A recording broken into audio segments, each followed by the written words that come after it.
오늘 창세기 강의 55번째 시간이 되겠습니다. 지난주에 말씀을 드렸듯이 이삭을 바친 것은 정말 아브라함 인생의 최고의 헌신이었죠. 그렇죠. 이 아들을 바친다는 게 어디 보통 일이겠습니까? 자, 그런데 우리가 좀 주목해 볼 만한 것은 이 최고의 헌신이 나온 시점이 언제 나왔느냐, 언제 이런 헌신이 가능했느냐라는 것입니다. 지금 22장에서 이삭을 바친 건데 그 바로 앞장이 뭐였습니까? 이삭이 태어나자 이제 이스마엘을 내보내는 거였는데, 근데 문제는 이스마엘을 내보낼 때 너무나 잘못 내보냈다는 거죠. 도저히 살아갈 수 없는, 생존이 불가능한 상황에서 그저 하갈에게 어깨 위에 물과 음식 좀 지워주고 내보내. 이거 뭐 죽으란 얘기나 마찬가지죠, 사막에서. 그래서 결국은 아브라함이 그렇게 나오니까 하나님이 직접 개입해서 살리실 수밖에 없었어요. 하나님이 직접 개입 안 했으면 이거 이스마엘 죽었습니다. 하갈도 죽고. 자, 그럼 다시 말해서 아브라함 인생의 최대의 인간적 실수였습니다. 제가 지난주에 말씀드렸죠. 최대의 인간적 실수였어요. 자, 그런데 또 그럼 그 앞은 뭐였냐? 20장은 뭐였느냐? 하나님이 나타나셔서 야, 이제 1년 후에 이삭 주겠다라고 하셨는데 그 1년 사이에 아내를 다른 남자한테 주지 않습니까? 바로 사라를 아비멜렉에게 속여서 넘기게 돼. 이런 법이 어디 있겠습니까? 자, 이거는요, 아브라함 인생의 최대의 영적 실수입니다. 하나님이 1년 후라고 약속했는데 바로 그 자리에서 모르겠습니다. 한 달 있다 줬는지 두 달 있다 줬는지, 뭐 두 달은 안 되겠죠. 하여간 그 바로 얼마 있다 바로 자기 아내를 아비멜렉에게 줘버린 거예요. 이거는 아브라함 인생의 최대의 영적 실수죠. 자, 그러면 최대의 영적 실수가 지나서 최대의 인간적 실수를 한 다음에 바로 22장에서 최고의 헌신이 나옵니다. 그럼 도대체 어떻게 이런 게 가능할까? 근데 사실 우리 모두의 이 그 신앙생활을, 그 성장 곡선을 보면 이렇게 쫙 직선으로 올라간다던가 이런 법은 사실 거의 없습니다. 우리 거의 모든 사람들의 신앙의 성장 곡선을 보면 거의 다 지그재그예요. 지그재그, 뭐 올라갔다 내려갔다, 그렇지 않습니까? 우리 언제는 믿음이 좋았다가 또 언제는 바닥을 쳤다가 뭐 또 올라갔다 내려갔다 뭐 이렇게 되는데, 그럼 아브라함의 그 믿음의 성장 곡선을 한번 보도록 하겠습니다. 처음에 상승부터 시작을 하죠. 너는 본토 친척 아비집을 떠나라. 내가 너에게 알려줄 땅으로 가라. 믿음을 가지고 떠났어요. 상승부터 시작을 합니다. 그리고 상승으로 시작을 했는데 바로 하락으로 갑니다. 그 가나안 땅에 도착했더니 그 가뭄이 오자 바로 그냥 애굽에 가서 뭐 애굽으로 간 것까진 그랬는데 사라를, 자기 아내를 저기 바로한테 줘버리잖아요. 상승하자마자 또 바로 이제 하락으로 가고, 뭐 그 다음에 또 상승을 합니다. 어떻게 상승합니까? 애굽에서 이제 재물을 많이 얻어가지고 와서 롯에게, 자, 우리 너무 재물이 많아서 안 되겠다, 나눠지자라고 하는데 선택권을 먼저 주잖아요. 선택권을 주고 또 하나님이 나타나셔서 너 정말 내가 정말 축복해 주겠다, 축복까지 받죠. 그리고 또 상승을 합니다. 어떻게 상승합니까? 롯이 다른 나라의 전쟁 포로로 끌려가자 318명만 데리고 가서 엄청난 대군을 이기고 승리해 오고 멜기세덱을 만나서 11조를 주고 막 계속 또 상승을 합니다. 그리고 또 하나님이 나타나셔서 언약식을 맺죠. 이 짐승을 반을 갈라가지고 언약식을 맺고 아브라함이 믿자 그것을 의로 여겨주십니다. 또 상승을 합니다. 그런데 여기서 또 이제 또 하락을 해요. 또 하락을 해서 하갈을 통해서 이스마엘을 낳고 또 이제 다시 또 영적으로 내려갑니다.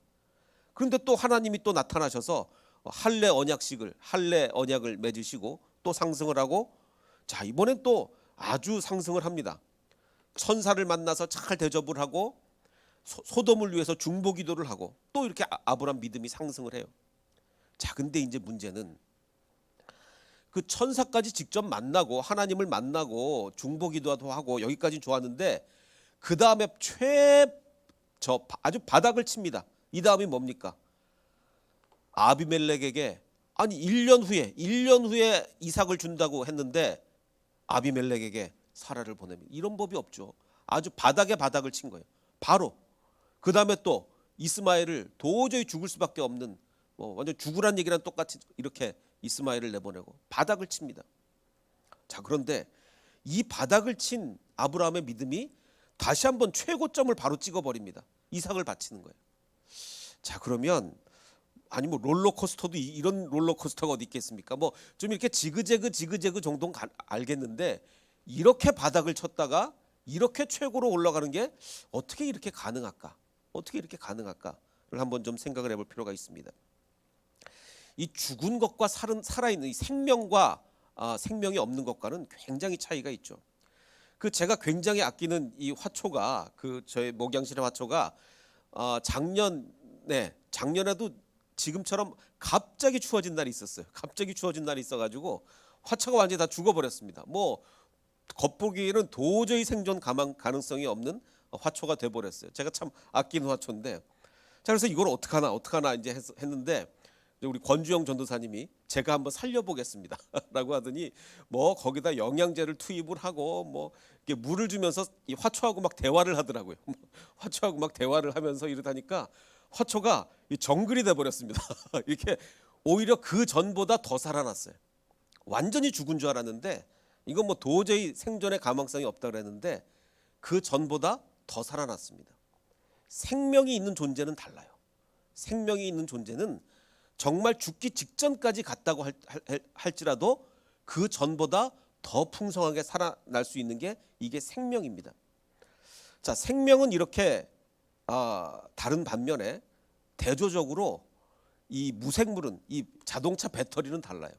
또 지난 한 주간 동안에 이게 교회 차를 제가 이제 좀 시동을 거는데 이 아침에 시동이 잘 안 걸리더라고요. 그래서 여러 번 그렇게 고생을 해가지고 이 배터리를 좀 갈아야 되겠다. 근데 이제 갈 시간이 없어가지고 계속 차일피일 미루고 있었는데 언젠간 한번 완전히 드디어 시동이 안 걸려요. 그래서 점프선을 연결해서 살렸습니다. 자, 그런데 생물과 무생물은 뭐가 다르냐면 점프선을 연결해서 살려도 이전만큼 아니면 이전보다 더 배터리가 살아날 수 있겠습니까? 아니요. 배터리는 아무리 점프선 연결해서 이거 인공호흡 시켜도 절대로 그전만큼 살아나지 않습니다. 훨씬 반도 못 미치죠.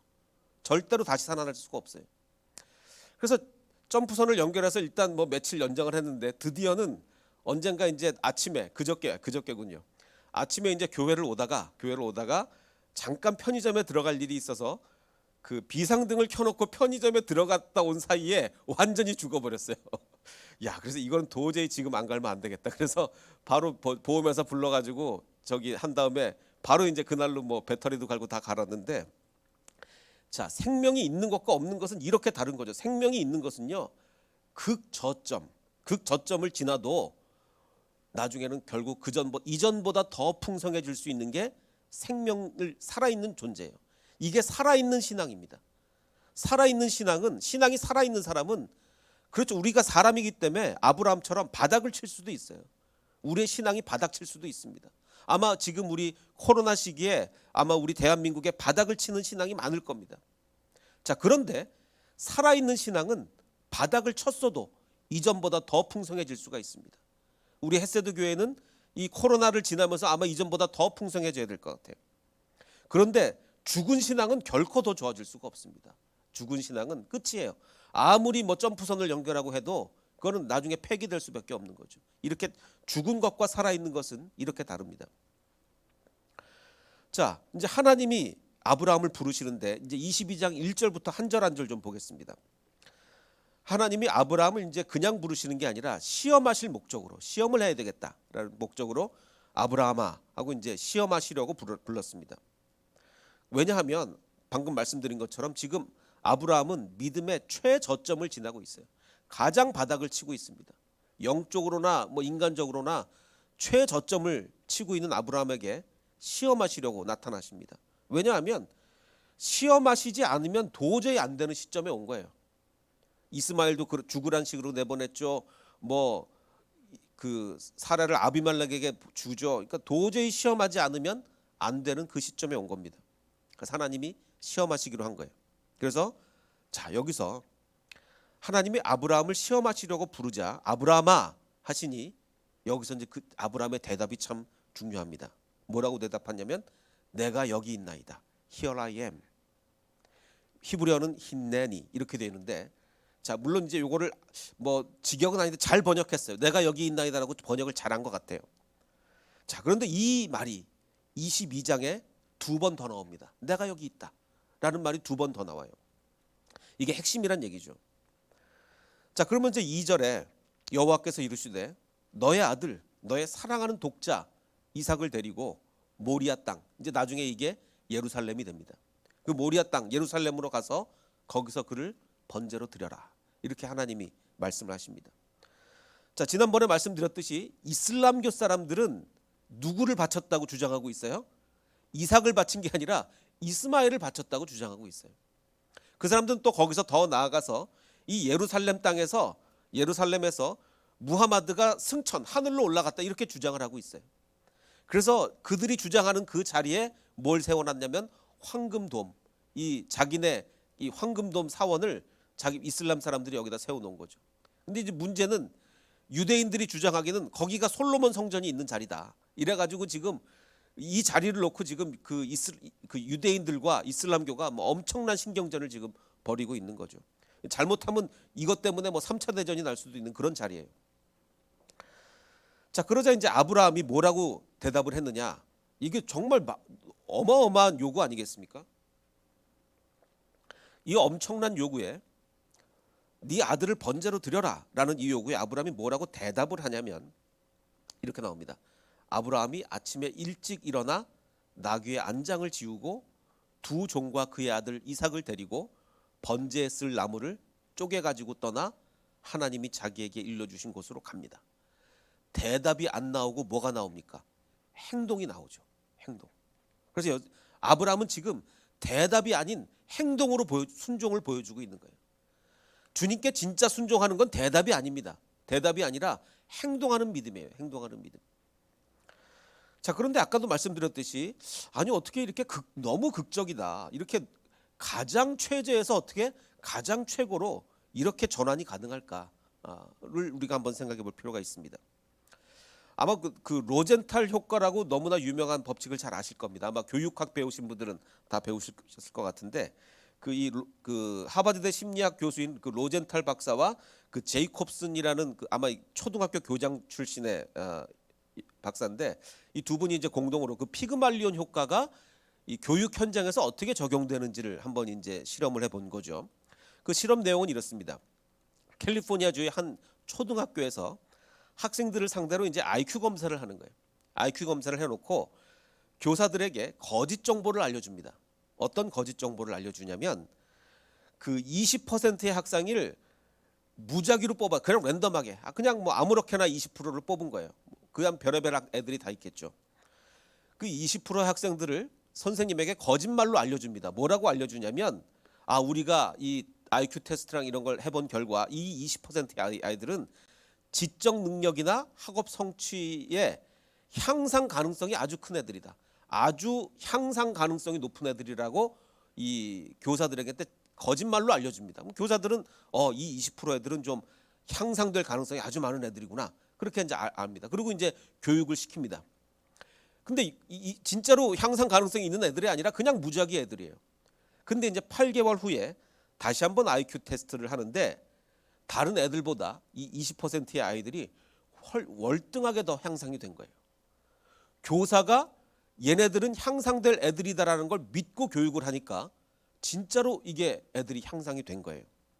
즉 다시 말해서 교사의 격려와 긍정적 태도가 이 아이들에게 뭘 심어주는 거. 그래 나는 잘할 수 있어. 잘할 수 이런 태도를 심어주고서 실제로 IQ가 향상이 된 거죠.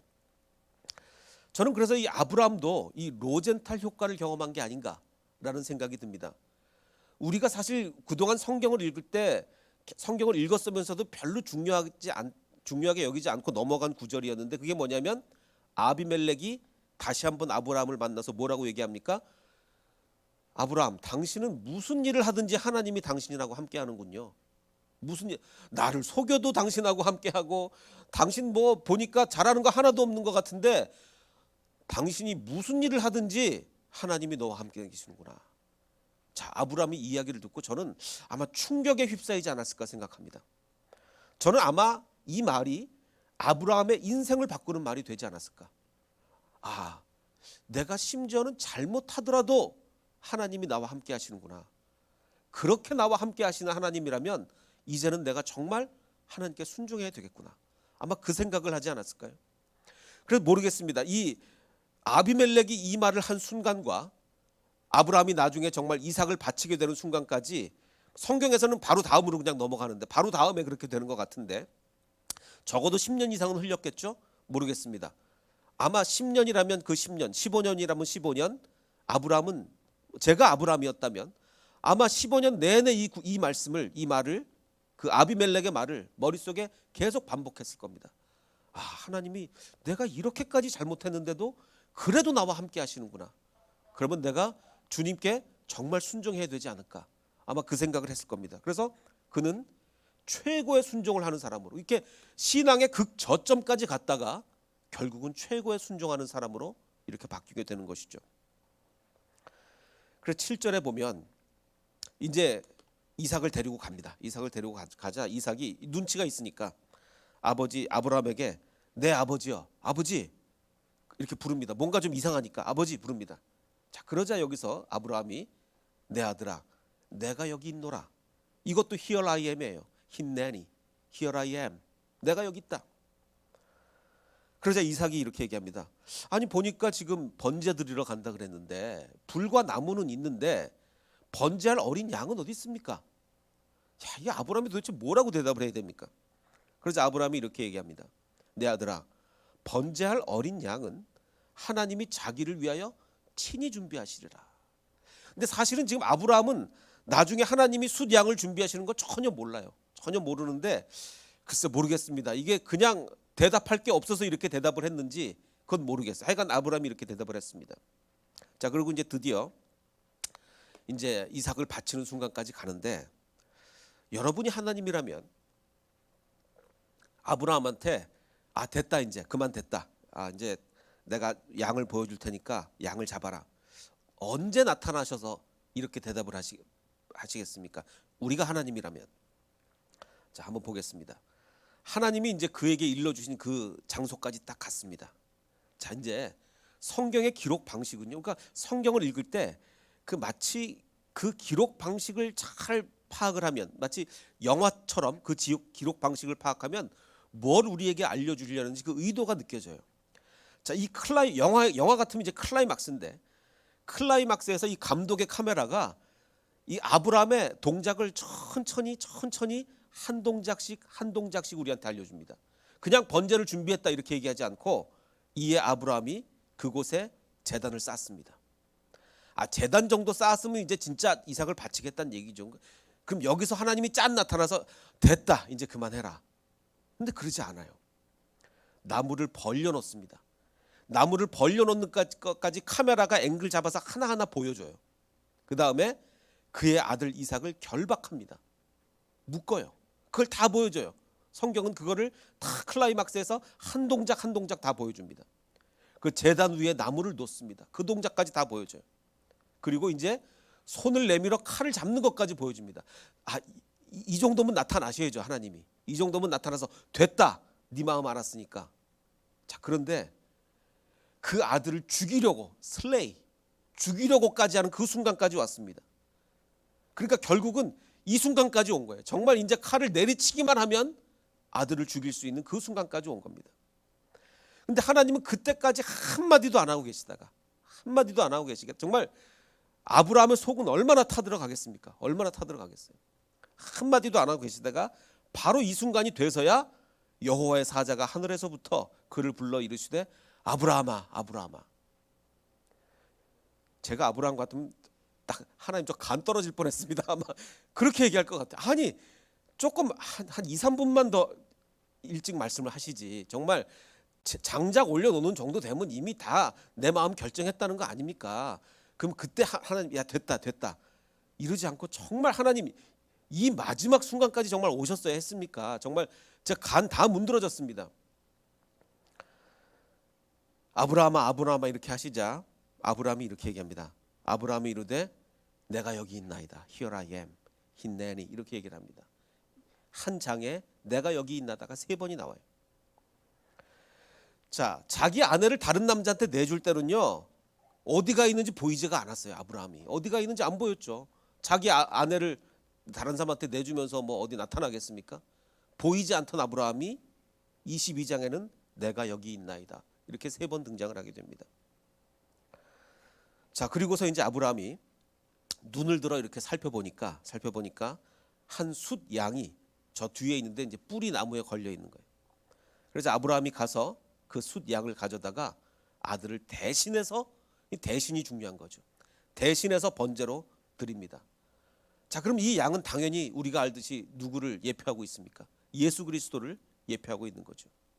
자, 근데 너무나 안타까운 것은 이 이슬람교 사람들은 똑같이 아브라함이 이스마엘을 바쳤다라고 이렇게 주장을 하면서 이슬람교도 똑같이 양을 대신해서 바쳤다라고 합니다. 이슬람교도 똑같습니다. 근데 너무나 안타까운 것은 이 양이 예수 그리스도를 예표하는 것을 이슬람 사람들은 모른다는 것이 너무나 안타까운 거죠. 자, 그런데 이제 아브라함이 그 땅 이름을 여호와 이레, 주님께서 준비하신다, 여호와 이레다, 이렇게 이름을 짓습니다. 자, 지금 이 아브라함에게 지금 그 장소에 대해서 이 사건에 대해서 강력하게 다가온 것은 하나님은 나를 시험하시는구나가 아니라, 그래서 시험하시는 하나님이라고 이름 짓지 않고 뭐라고 짓습니까? 준비하시는 하나님. 하나님은 시험하실 때부터 미리 다 준비해 놓고 시험하셨구나. 그게 아브라함의 머릿속에 강력하게 인상이 남은 거예요. 그래서 시험하시는 하나님이 아니라 준비하시는 하나님. 그래서 이 시험의 참 목적은 나를 괴롭히려고 한 게 아니라 미리 다 준비해 놓고 나한테 은혜 주신 거구나. 시험의 목적은 나를 괴롭히는 게 아니라 하나님의 은혜구나 라는 그 시험의 본질을 아브라함은 너무나 잘 깨달은 거예요. 그래서 이 여호와 이레를 요즘 유행하는 말로 바꾸면, 여호와 이레를 준비하시는 하나님, 여호와 이레를 요즘 유행하는 말로 바꾸면 바로 이겁니다. 하나님은 다 계획이 있다. 이거 그거예요. 정말 하나님은 다 계획을 가지고 나를 시험하신 거구나. 이게 여호와 이레인 거죠. 자, 그런데 제가 오늘 이 본문을 통해서 우리 여러분과 가장 나누고 싶은 말씀 바로 이겁니다.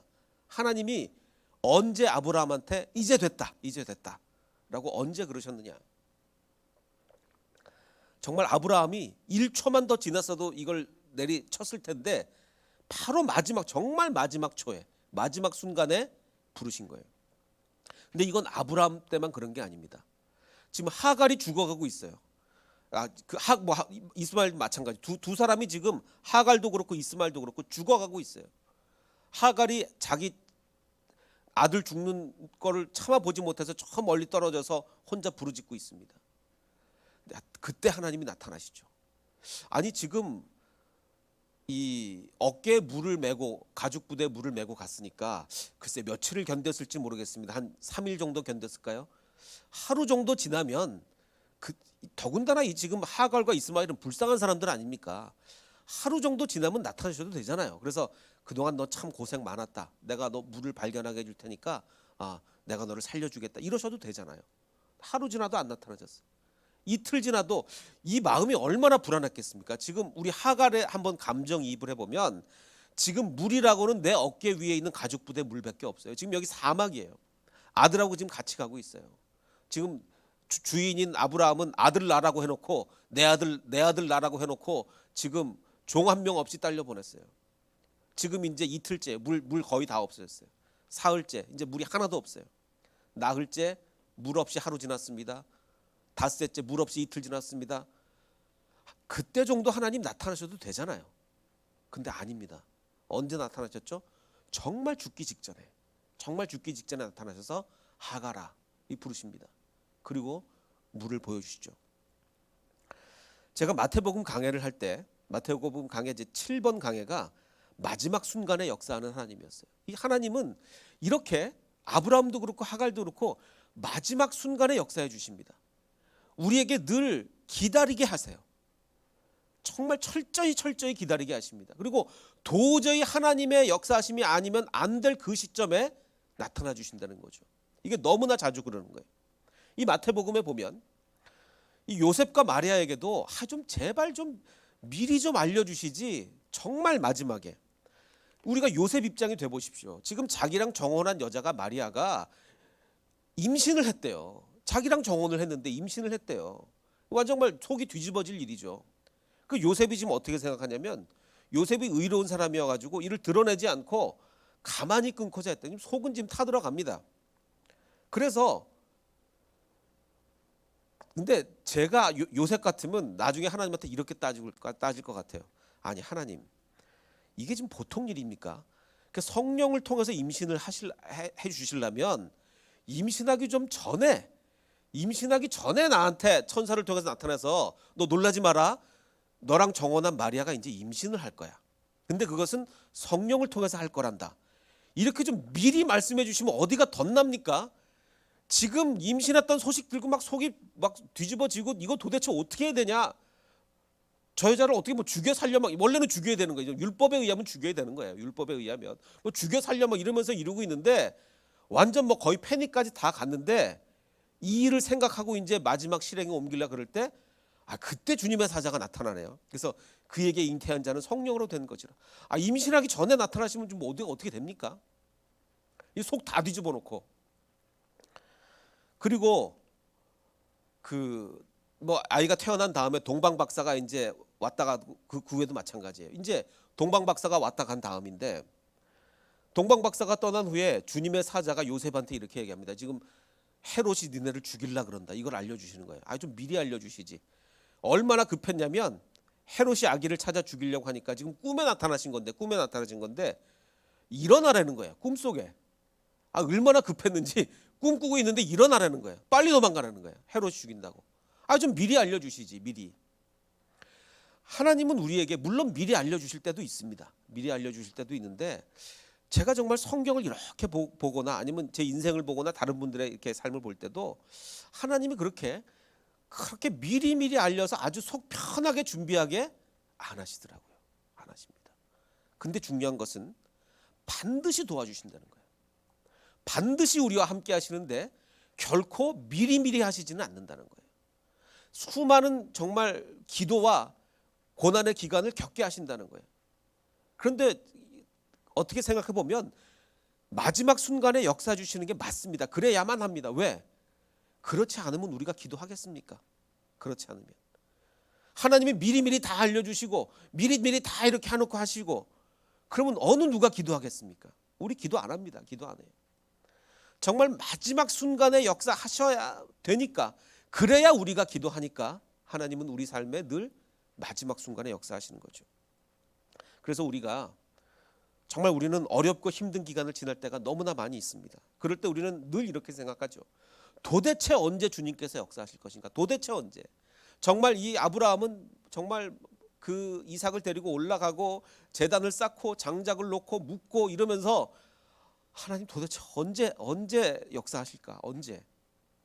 마지막 칼을 들었을 때 도대체 무슨 마음이었을까요? 그런데 마지막 순간까지 기다리고 기도하면 마지막 순간까지 기도하면 주님께서 반드시 역사하신다는 겁니다. 이 믿음을 가지고 마지막까지 기도하면 반드시 역사하신다. 이 믿음을 가지고 살아가는 저와 여러분이 되시기를 주님의 이름으로 축원합니다. 우리